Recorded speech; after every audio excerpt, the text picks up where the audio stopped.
So I think my last video was like, I believe 6 months ago, which, in all respects, that should have given me plenty of time to come up with something amazing, something that I could really be proud of, something that would have been amazing over 6 months of work. Well, I mean, I'm reviewing columns for Sega Master System, so I think that's good enough. I know some of you might be a little disappointed with that decision, but it's okay. I have as many subscribers as nipples. It's perfectly fine. I don't think many people are gonna care about that. I think I know columns best for sitting on my shelf while I go play Tetris on Game Boy or Wario's Woods. And I think, to be fair to columns, it's like comparing Jesus to Zelda 2. I mean, Jesus, he's an amazing guy. He did all those things called miracles. But even so, he can't really compare to Zelda 2. He still struggles to compete. And that's because Zelda 2, I mean, it's Zelda 2.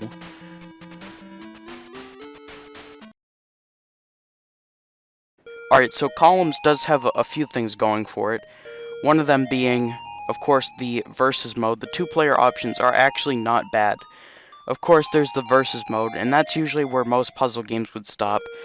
But this also has a mode where you can take turns placing blocks, which that sounds very chaotic, but it might actually be okay. But I will not be testing that out today because I am lonely, and I have no friends, and I will not be trying out this mode. Now there's also this mode called Flash mode, which I do not know the relation between this and the Flash, but I'll take it because this is probably the best mode in the game.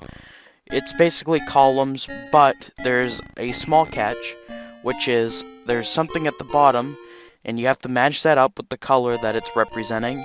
And once you do that, the round ends. You can select the difficulty, how many lines you want, and I guess the whole goal is to see how fast you can do it, but I just play it for fun, because this is actually pretty fun.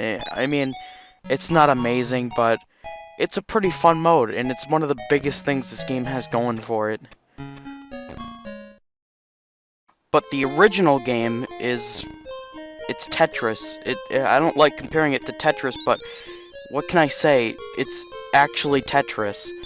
You match them up, and it goes endlessly, and the whole goal is to just see how long you can survive. If the blocks reach the top of the screen, it's game over, and it's Tetris.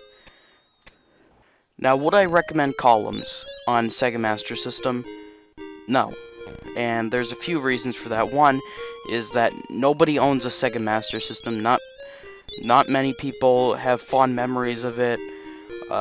The Genesis version is like $2, where in this one is like $20 if you want to get it complete, which isn't actually that awful, but compared to the Genesis version, it's really not worth picking up. I think actually the Sega Master System version looks better than the Genesis version, just because it has more going on. But that doesn't make a difference, you know? Just pick up the Genesis version. It's much cheaper, and I bet every collector owns a Genesis. It's just a common system that everybody should own, because Genesis is one of the best systems of all time. But also, Columns isn't really that amazing. It's pretty unremarkable when you think about it. It's kind of like that guy who stocks up on celebrities because he's so obsessed with them. That's how Columns is to Tetris. Like, it's just your average Tetris clone. I mean, it's fun to play, but standing out by itself, it's just not really remarkable at all. It's kind of just Sega's puzzle game. Tetris, on the other hand, it's fun, and it gets everything right. The music is amazing. Columns is just kind of like that, but just everything toned down a little bit.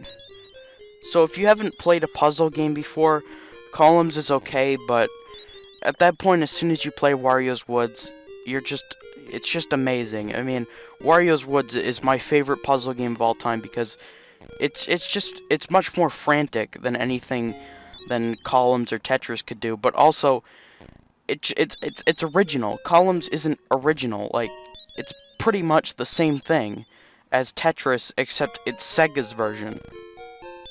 Well, I think it's about time to wrap it up and give it a score, which some people don't like scores. I do, though. I don't know, it's probably just my fetish or some shit. But also, any rock-sliding Neanderthal can know how good a game is when putting it on the scale of 1 to 10, you know? If it's 1, obviously it's god-awful. If it's 10, it's a fucking masterpiece. So, would I give Columns a great score? No. Just pulling anything out of my asshole, I'd say about a 6.4. I mean, by itself, it's probably a good game, but it's not something you would really play over the other puzzle games. Like, I wouldn't play this over Wario's Woods.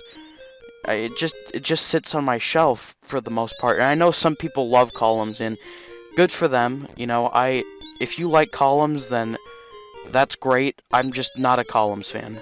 I didn't play Columns growing up, and Columns is just another Tetris clone to me, pretty much.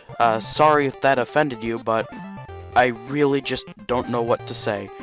It's just a game. It exists, and by itself it's fun to play. Not anything too special.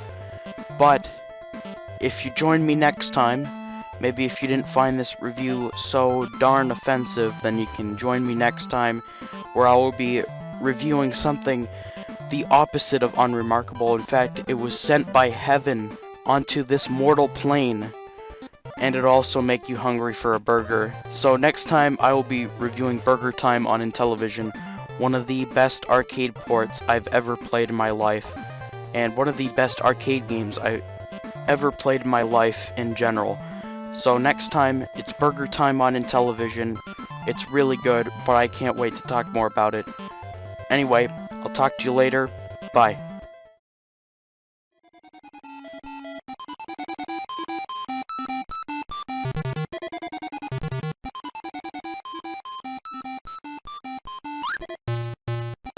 Good evening, my peoples. Today we're gonna jump right back into reviews for systems that nobody cares about.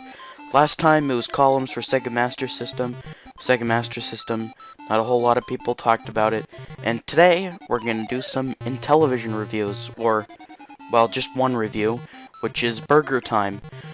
I mean, it's a real shame that Intellivision doesn't get talked about anymore, because just like any other system that has any following, it has some pretty damn good games if you think about it.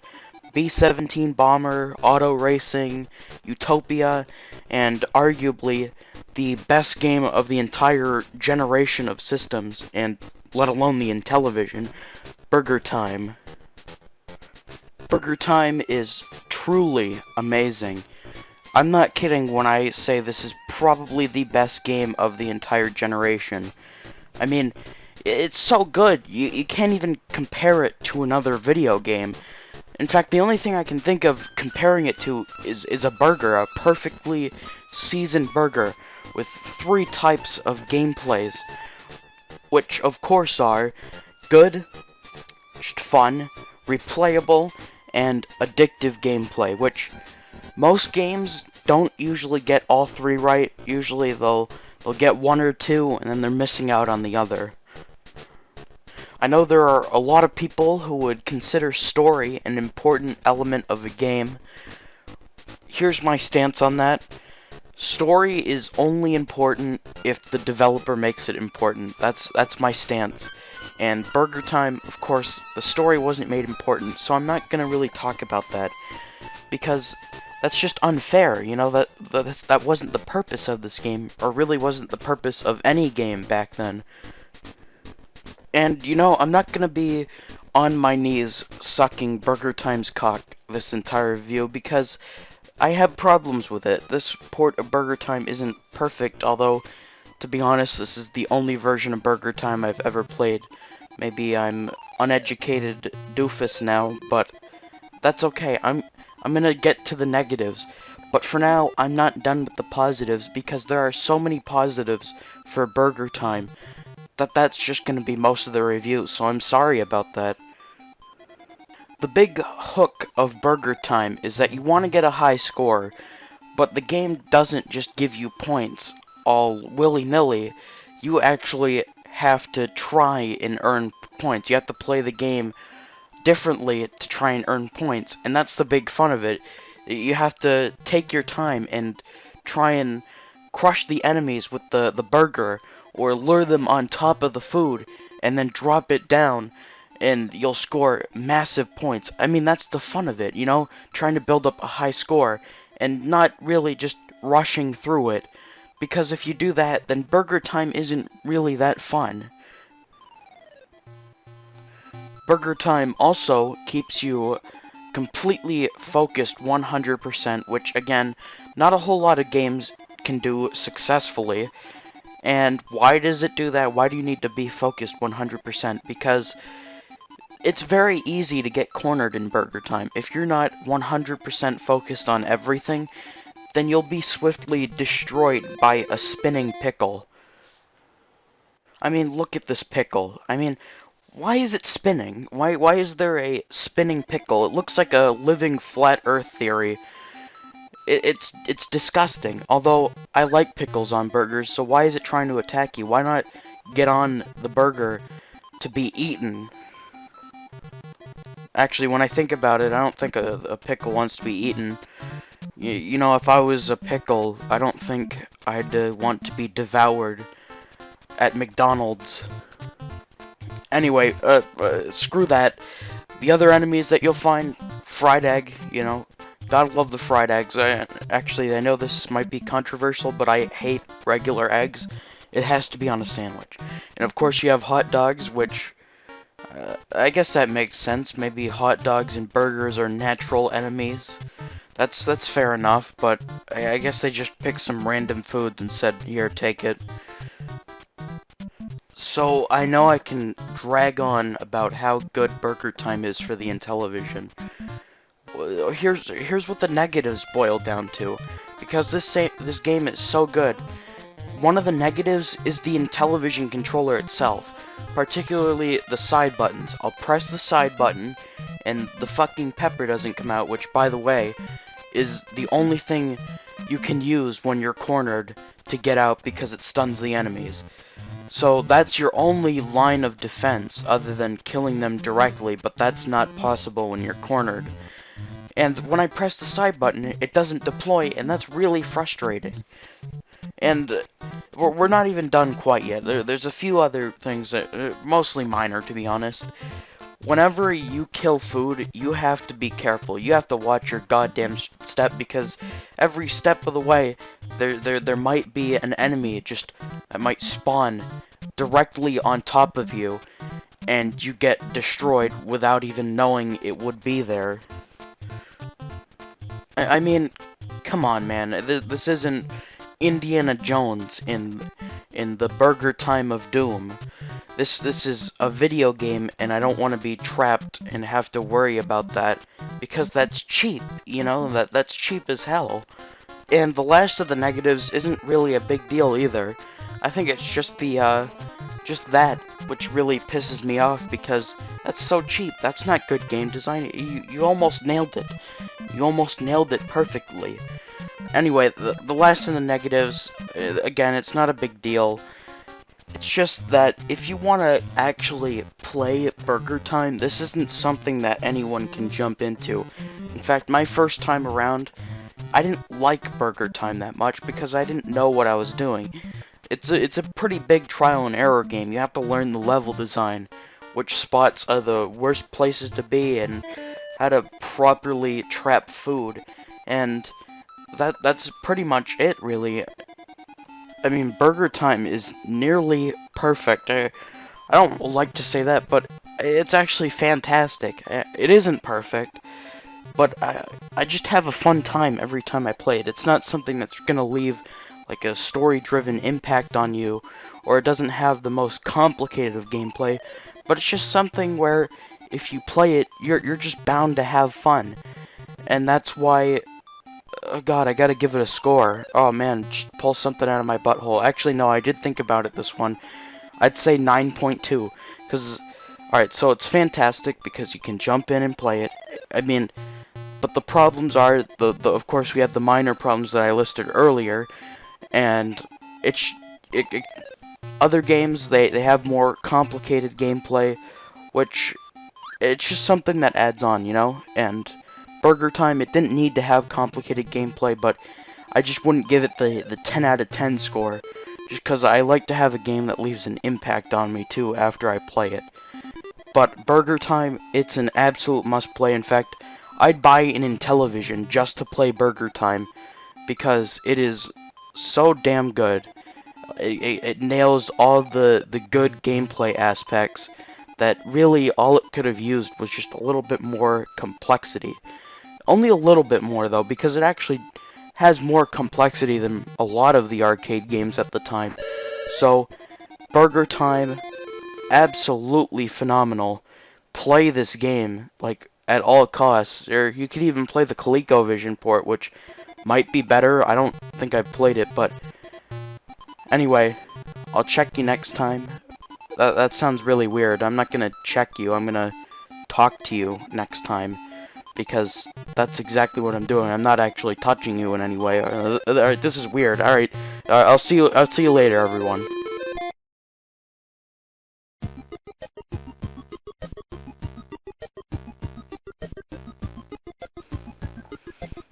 Excuse my look, by the way. I know I'm gonna review this game right here, this masterpiece of a racing game, but I just have to point out that I look like a Bollywood helicopter pilot in an action movie. It looks terrible, but this is for the sake of not using the camera audio.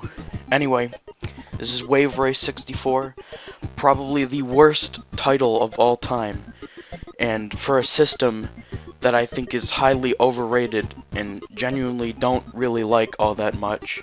That alone will get me a lot of dislikes. But, as you know, I only review good games to save myself the effort of actually doing any work at all. So, as you know already, I like this game quite a lot. It's one of my favorites on the console, even though it's not amazing or masterpiece. It's more of just something that's fun for a little while, great in a ton of ways, but not like perfect, not like nails every mark, doesn't have like all the content that you'd want, just an enjoyable experience. But we'll get into that. This is supposed to be an intro, but it's actually starting into the review already. This is the intro, let's actually get into the damn thing. Alright, so Wave Race 64, I mean, where do I even begin with this one? I'm gonna start off with a compliment here. I think the fact that you can actually race other, like, AI, or in this case, 3 other people, because this is the Nintendo 64, is just, it's awesome. I mean, it really is. I swear, if I have to play a game like Rad Racer again, I'm gonna grow a fat fucking hemorrhoid. But besides that, that's of course one of my biggest compliments for this game. The other one, the visuals. The visuals, especially the water effects, are just stunning. Like, even to this day, like, really, I played, like, all the modern shit, like Grand Theft Auto 5, I played that before. Didn't like it all that much, but I've seen the water effects in that game. They aren't as good as Wave Race 64, because the water, it actually acts realistic. You know, you got the waves and shit. You get what I'm saying? I'll show gameplay footage of these waves and how good the water looks, but also just the visuals in general. You know, you got fog in this level right here. Drake Lake, fucking dumbass name, but okay. But that's my biggest compliment, to be honest. Just the biggest thing that this game has going for it is its visuals. They are the only thing that I would say is a 10 out of 10. But the other thing is that the gameplay, it's good. It's really good. It's actually pretty great, you know? It's something where it's intense, and you have this mechanic here. I don't even know how to explain this, because it's just kind of weird to even explain. I'll have to show footage of it alongside it. But you have these orbs. This is just any old Grand Prix race, really. You have these orbs that you have to go around. You go left of it, you're in the clear for these yellow ones. But if you miss it, well, you're kind of fucked. You got like 5 tries, and then I don't really know what happens. I'm assuming it's like game over. I don't know if it's permanent, because I usually reset whenever I fail a race, to be honest. But that's a cool mechanic, you know, having to go left and right of these orbs. It makes it so that there's an extra challenge besides just the AI itself. It's kind of like the items in Mario Kart. It turns it from just this average racing game into something special. That's Wave Race 64's little trick up its sleeve here.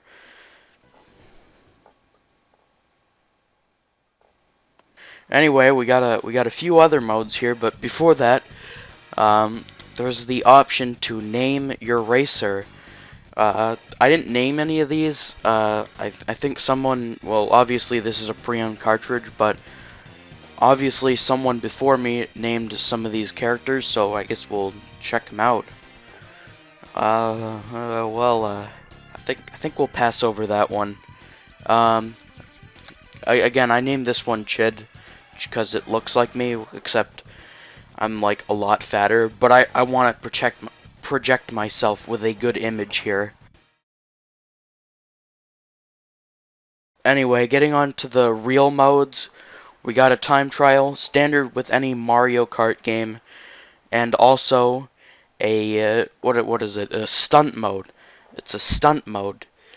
Doesn't that sound cool? Well, guess what? It isn't cool. It sucks because the game doesn't tell you how to do any of these tricks. If you actually watch the demo for the game, you see all these racers in stunt mode doing all these tricks left and right, and I only know how to do a barrel roll. So I never did good on this mode. I think it sucks a fat one, but honestly, it's probably just me, because I know a lot of people like this mode too.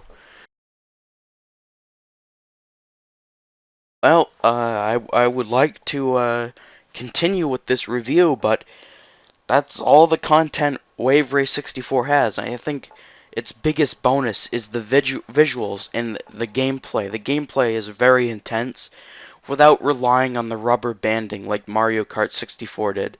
That's my biggest compliment, visuals and the intense gameplay.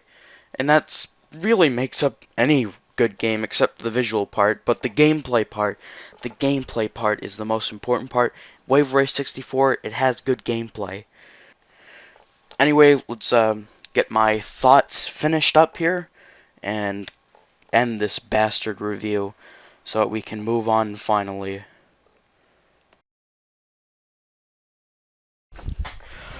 Alright, well, that's Wave Race anyway. It's not something I would consider like top quality racing game, or probably not even at the top of retro racing games, which in general I'm not a big fan of. Although I still think that top spot goes to RC Pro M2, which is amazing, by the way. I have to review that sometime. But honestly, just the visuals alone is something that you really just have to experience, because, you know, Nintendo 64 games, their graphics don't really age that well. This one is kind of a exception to that. It looks good, you know, and every time I play it, it's fun, you know. I enjoy my time with it. It's not something that I'm like, oh my god, that is the best thing I've ever played in my life. Oh my, all the rest is shit. But it's something where if you play it, you'll enjoy it, and it's something that you'll probably remember, especially for this console. But anyway, we're gonna end it there. There's not much left to mention about this game, so I'll see you next time. I'm not gonna let you vote for this one on Twitter. I'm just gonna pick it myself, because I don't want to disappoint myself, because honestly, I was hoping to do war games, to be honest, this week, but that's fine. That's fine, you know. Just fuck off out of here, man.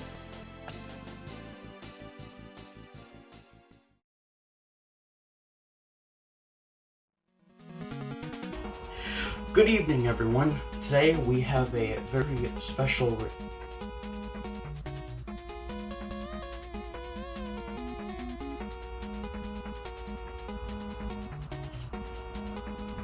I didn't choose this look.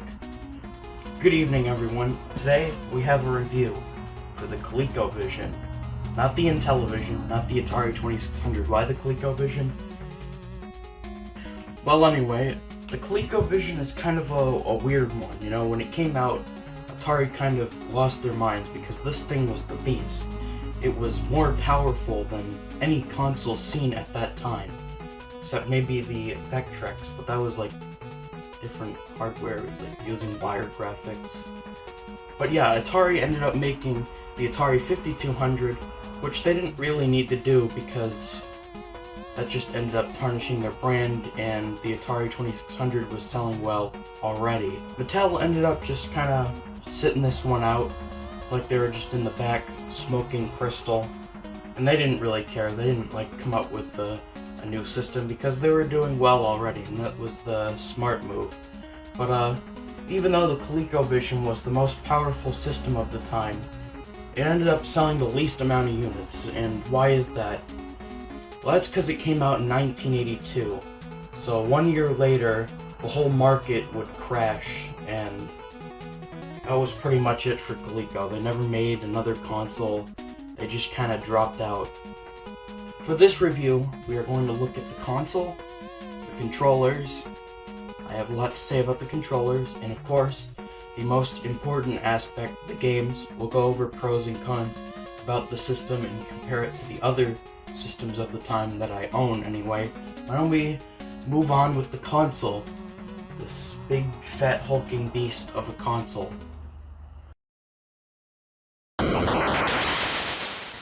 This is my ColecoVision right here. As you can see, this thing it's pretty large. I mean, look at this shit. It's amazing. I mean, it's not the biggest console I've ever seen, but here's the logo up front, that rainbow logo. Pretty much every console of this generation had that. Controllers fit right in there if the camera will focus. We'll get to these next. But as you can see, we're already not looking too good. When you're done, put it in there.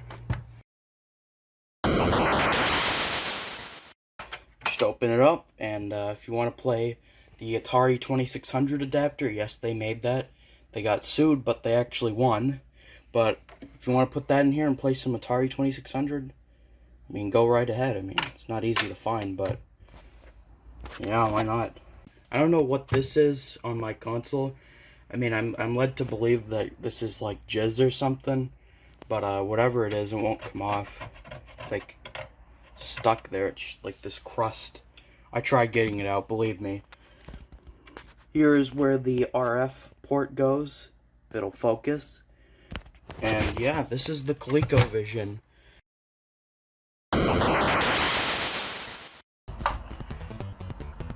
Well, here we are. We're at this point now. We have to talk about the ColecoVision controller. I mean, I know people complain about the Intellivision controller. I don't think I'm one of those people because while the disc may be awkward for some games, it's not like stiff. This thing is stiff as shit. Like seriously, it's like slapping around an erected cock. It's terrible. Playing this thing for long hours, it's like, it does a great deal on your thumb. And of course you have the keypad here. Why do you have a keypad? This is the ColecoVision. Not a whole lot of games were very complicated. Do you think I'm gonna need a fucking keypad for Ladybug? I was expecting an answer there. Are you gonna answer my question? No, I don't need a fucking keypad. Okay, well, I'm done ranting about the controller, but I think it's time that we get into what made the ColecoVision so great as a system. But before that though, I have to list one con with these games. All of these games, pretty much all of these games, are just arcade ports. Coleco kind of relied on them a little bit, so much that there aren't really any original titles, so if you can just get like the arcade game on like a compilation for the latest modern console, there's really not really a point to even collect for the ColecoVision. It's just people who are interested in the history of games. But there are a few original titles made by Coleco, and those actually were pretty good. But I think I'm done rambling about that. Let's just get into the games. Of course, the pack-in title, Donkey Kong. My cartridge took a little bit of a beating. I don't know how that happened, but this game is revered by ColecoVision fans because it's the best port of the time. Have you seen the other versions? Like the Atari 2600 version? It's like an acid trip. And the Intellivision port is arguably even worse.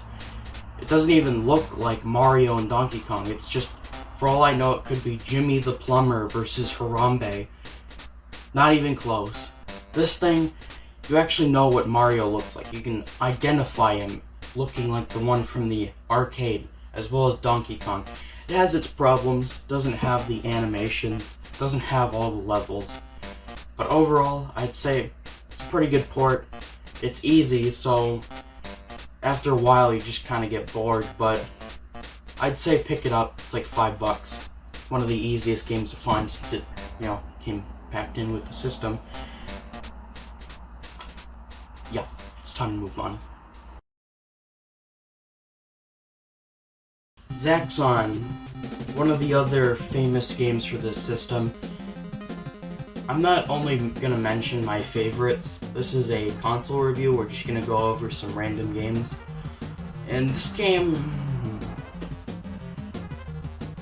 I don't think I really like it that much.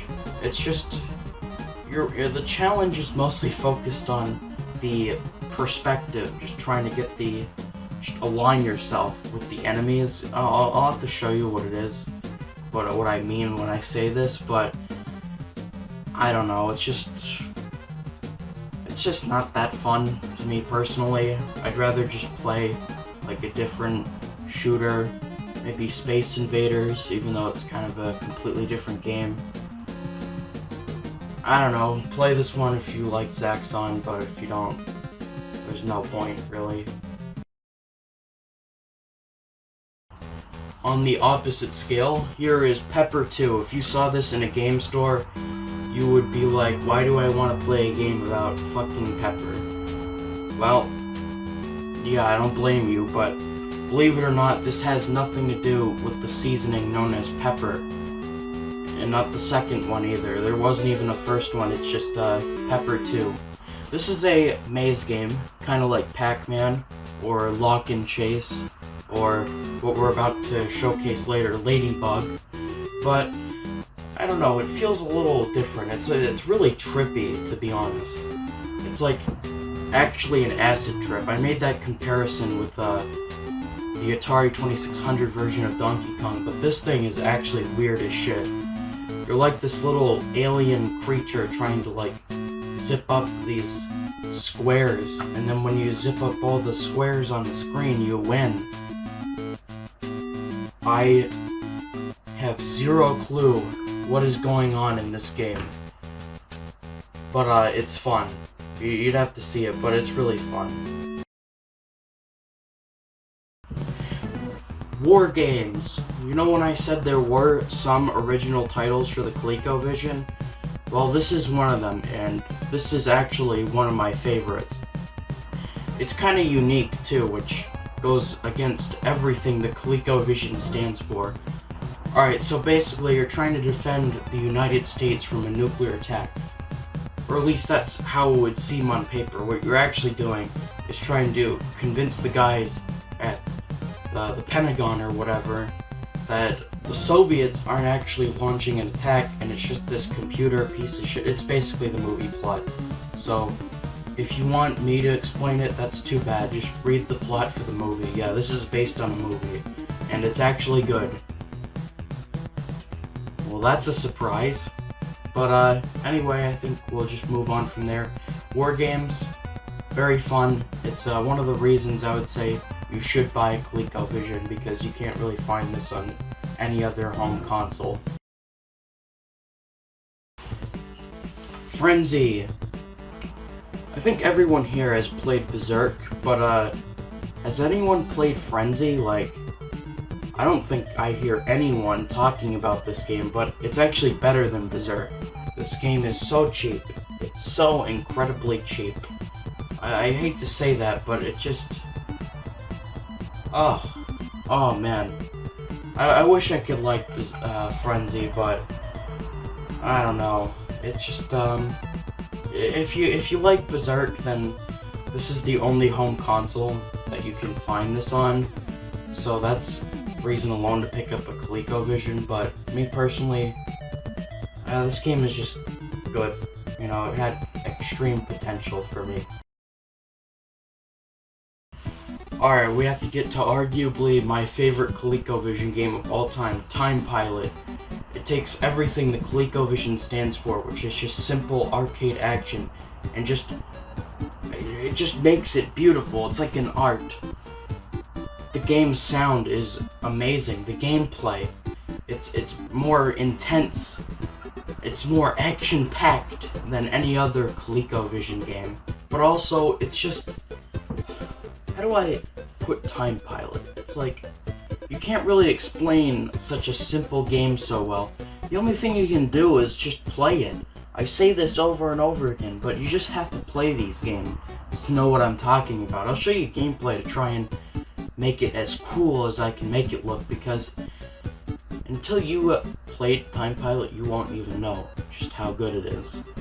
Maybe my favorite ColecoVision game. Ladybug. Just like Lock and Chase, Pac-Man, and previously mentioned Pepper 2, this is a maze game. But unlike something like Lock and Chase, instead of focusing on reflexes and coordination, this is more about like timing and planning. I'd say that alone makes it worth a play, because it's just a different feel than those games. It's a little bit more slower paced, but also not like just boring either, like kind of slow paced. You know what I mean? Probably not. I'm really bad at explaining this stuff, but Ladybug, another very good game for the ColecoVision. Alright, so this is Looping. This is just a weird game. As soon as you get in there, you have to like blow up some missile or something, and then immediately you get access to this area which becomes hard as shit. Like, I haven't actually passed this area where you have to navigate all like around these pipes and shit. It's super difficult. And I mean, I played it for about an hour and I kinda liked it. I mean, it controls very well, but there's just not like a whole lot to it, to be honest. So Looping, it's a pretty decent game, I'd say. Play it. It's fine. Fucking sucks. Oh boy, this one. This one right here. Alright, so this game is Gateway to Apshai, ported by Epix. It's an adventure game, or more like a dungeon crawler, which is extremely advanced. Arguably even more advanced than the advanced Dungeons and Dragons games on Intellivision. It has just a ton of different equipment you can find, spells, traps, a ton of enemies. Like later in the game you find like this vampire which will actually destroy you. So I guess it's kind of unfair in that way since you're not really prepared for what's coming. But also you can find secret doors. There's just a ton to unpack here. It'll take a while to figure out how all the mechanics work in this game. But I think when you do, you'll have a lot of fun. Like, I figured out this game, and man, tons of fun. Maybe even better than Time Pilot. They're close. This game is probably the most advanced game of the entire second generation, or at least of the big three, which I own. But yeah, Gateway to Apshai. This is must play. Alright, well that's just a sample of all the ColecoVision games. I only displayed like a few of them. Some of them I thought were the best, other ones were just okay, but I think I gave you enough to where you'll be satisfied. Expect more coming from the ColecoVision. The system is very fun. I would say it's better than the Atari 2600, but just not just slightly, maybe slightly worse than the Intellivision, because I love the Intellivision. Has tons of original games. I'll get to the Intellivision. But yeah, the ColecoVision, the cons, bad controllers, not really any original titles, but the pros are that the titles on here, if they were released on any other system, this would be the best version of that game. Like Ladybug or Zaxxon. You get the idea. But anyway, thanks for tuning in. This is the ColecoVision. Very nice system. I'll see you next time with another review, I think.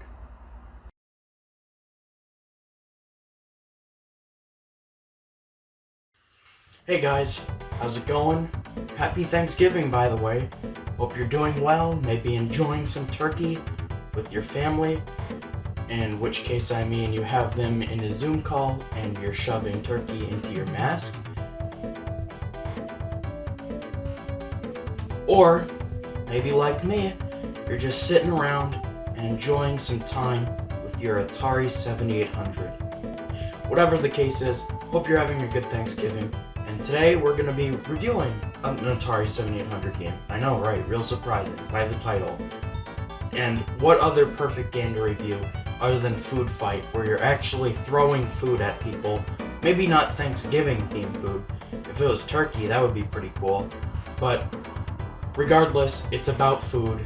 Thanksgiving is about shoving food down your throat, or at least, I guess depending on the person. I mean, as you can tell over here, food is the Thanksgiving for me. Thanksgiving is all about food. Anyway, so I'm not sure if any of you guys have actually heard of Food Fight. Atari released it in 1983, the early 80s, but I guess they never decided to release it on their 2600 platform or 5200 platform, probably because of the video game crash, and also the hardware probably couldn't handle all the sprites on screen. But finally, for the Atari 7800, which is an exclusive for that system, or at least of all the third generation consoles, we finally got it. Food Fight for the Atari 7800.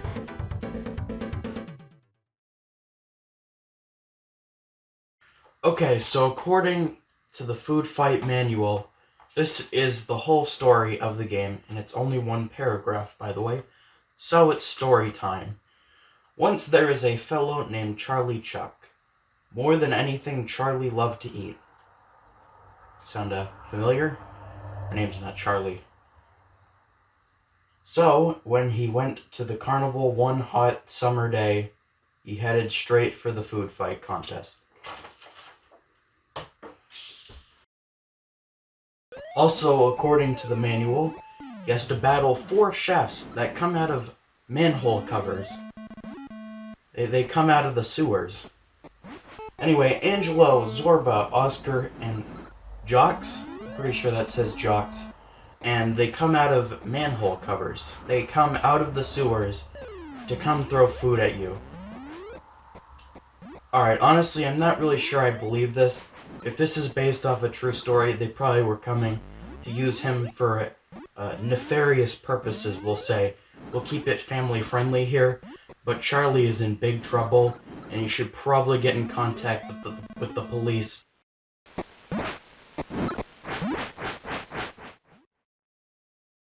Alright, so we talked about the story, but we gotta get to the game. The game itself is really why you want to play Food Fight, because Food Fight plays, it plays amazing. The 7800 could really work in a whole lot of sprites that the NES, quite frankly, couldn't do until maybe, late in its lifespan. Anyway, the whole goal of the game is to get to your ice cream cone and devour it. Of course, you got the 4 chefs coming after you, and they will destroy you. You need to have food on you 24/7 in case you get cornered, because they are faster, they are stronger, and they probably want to rape you.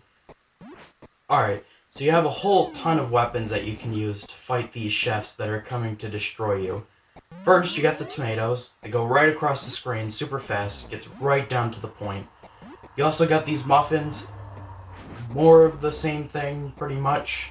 You got these watermelons that you can throw infinitely. Just spam the crappy 7800 joystick button, just throw them, and gain a ton of points. It's a really good strategy, actually. And finally, you got the parsley. Unless you have a few mental problems, you probably don't want to use the parsley unless you have to. It has a very short range and gives you 0 benefits. The parsley sucks, basically. Alright, well, let's be honest here. You pretty much have to rely on the food in this game. If not, then you are defenseless. You can't combat anything. You will get destroyed in no time flat, because they are way faster than you. And plus, later down the line, they just start throwing all the food that they come in contact with. It honestly becomes like a shoot 'em up at some point, and you're moving so fast around the screen, it gets insane. So, your food is the only defense you have, so you gotta make good use of that food. Just throw it at the chefs. You throw it so hard at them that it breaks all reality, and they phase through the wall and go flying multiple feet at a time, and then they respawn. So, be wary of that too. Alright, so now that we covered the gameplay and the shitty-ass story, we gotta talk about my opinion. After all, this is a review show. This is what I'm here for, to give my opinion on old video games, speaking in a very vulgar fashion. Anyway, my opinion time. Alright, so honestly, this is probably one of my favorite arcade games. Usually, arcade games are they're not too bad, like they don't have many flaws. It all comes down to how much you replay it, and just how fun it is, just in general. Just, are you having a good time, or are you just getting frustrated and throwing your controller? I throw my 7800 controller anyway, it's pretty fun. I broke a few of them because they suck, but really, it all comes down to those basic set of options there. And I mean, Food Fight does it brilliantly. I mean, it's good, like, fun. Got fun. I play it pretty often too. Not as often as Miss Pac-Man, because Miss Pac-Man is perfect. Miss Pac-Man is the best arcade game of all time. But I come back to this one pretty often. Every once in a while I'm just like, hey, I want to throw some food at chefs. I want to make them go flying about 20 feet off the screen. Because that's fun, you know? Just throwing food. You're not pulling out a pistol and shooting them in the head. I mean, that's mean. Anyway, Food Fight. I replay it pretty often. The gameplay is really good. There's not much to complain about there. It can get a little hectic, but that isn't even a flaw, actually. That just makes it better. But I don't replay it as much as BurgerTime or Miss Pac-Man, unfortunately. But it is up there on one of the better arcade games, especially a home console port. Okay, so I gotta give Food Fight a score because I feel obligated to. I would give it a solid 8. 8.0. It's a really fun game. It just boils down to how it compares to the others, and it does compare to the others very well. Just not quite as good as BurgerTime or Miss Pac-Man, or maybe even Lock and Chase or any of those. But it is a very fun game, and honestly, just because like you can only get it on the 7800 in terms of home consoles, or at least pretty much, I would definitely say it's a system seller, up there with Ball Blazer as a system seller, and Miss Pac-Man, of course, because it has a very good home port on the 7800. Anyway, Food Fight, one of the best 7800 games, one of the best games of the third generation. Okay, that might be stretching it. It's probably at least a top 30 though, I'd say, but you know, Nintendo games just like destroy Atari 7800 games. I'm sorry people, it's just true. Anyway, have a good one. Shove turkey down your throat and vomit it up later. Unless you're responsible and you don't like devour everything in your path and you're good about your weight. This is getting off topic. Alright, yeah, see ya. Good evening, everyone, and Merry Christmas, by the way. This is a very special holiday for me because it's a place to unwrap some presents, because I'm still a kid, and enjoy some time with the family, later eat some turkey and stuff. And I mean, hey, if you believe in Santa, if you're one of those 6-year-old boys who believe in Santa, maybe you might want to bake some cookies for him. Maybe you have a picture of Waluigi on your wall, and jolly old Saint Nick just can't help but blast his dick to some Waluigi. Today I have a review for Thin Ice for the Intellivision. There are a few Christmas games I could have picked from this year, but I'm a big Intellivision guy. I love the Intellivision, and I will take any excuse to review Intellivision video games. This review is going to be a little bit on the shorter side. I decided to pick a simple Intellivision game. It's about half and half, whether Intellivision games are really complex and just wow you at how complex they are for a second-gen console, and being simple arcade ports, or actually a lot of original arcade-style games on the Intellivision. That's one of the reasons why I like the system so much. But yeah, without further ado, let me explain the game to you. So in Thin Ice, you play as this penguin who goes around trying to sink other penguins into freezing cold water. To do this, you just circle around them. You can see the white lines here, and once you surround them completely, that's it, they sink. One of the big challenges of this game is that the entire time that you're going around trying to sink these penguins, there's a seal that's like constantly after you. He really wants to mess you up. And, well, that often happens. He's still the most dangerous enemy in the game.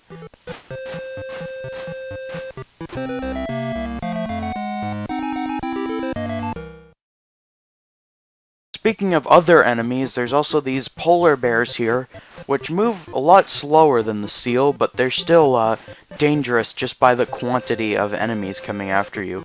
But at least the polar bears can be stopped. So yeah, there's something called the freeze ability, which stuns all of the polar bears on screen for a few seconds, allowing you to swiftly go around them as you sink other penguins to their frozen doom.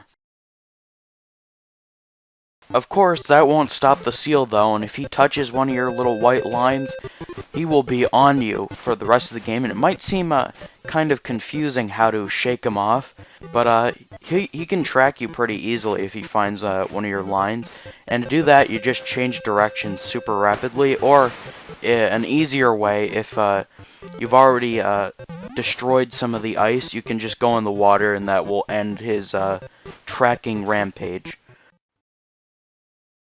So yeah, that's basically the entire game right there. After like the 6th round, I don't think it progresses too much in difficulty, so if you're good at the game, you could potentially go for like an hour. Well, you'd have to be really good for that, but it seems more of a longer gameplay experience rather than some other arcade games which will just whoop your ass in like a few minutes. And I'm going to be honest with you, at first I thought this game was a little bit more on the average side. It seemed like it was just something where I'd pick it up and it was alright, but actually the more I got to play the game and get used to the controls, I actually liked this one quite a bit. It's not like amazing, it's not one of the best Intellivision games. It might be a top 15, but I think Lock and Chase, for example, is a better game, and BurgerTime, of course, I reviewed that before. But I have a lot of fun with this one. I could easily play it again some other time, and potentially beat my high score. So yeah, I definitely recommend getting Thin Ice if you can find it for cheap. It's one of the more expensive Intellivision titles because it was released after the crash, so it didn't sell very well. But it is a very fun arcade game, so with that said, I'm going to drop it a score here and give it a 7.3 out of 10. It's a good game, it's not great, it's a little bit simple, that's why I picked it, because I have other stuff to do, like work in video games and other stuff. But anyway, if you have it in Intellivision, I'd recommend checking out Thin Ice. Of course, hope you have a Merry Christmas this year. Stock up on some turkey like Thanksgiving.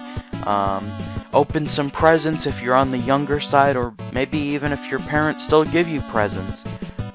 Or Santa Claus gives you presents. Who knows? But anyway, hope you enjoyed this video. I'll see you January 2021. If you're interested to see the games I'll be reviewing early, you can join my Discord server, and I'll be posting that on New Year's. Anyway, see ya.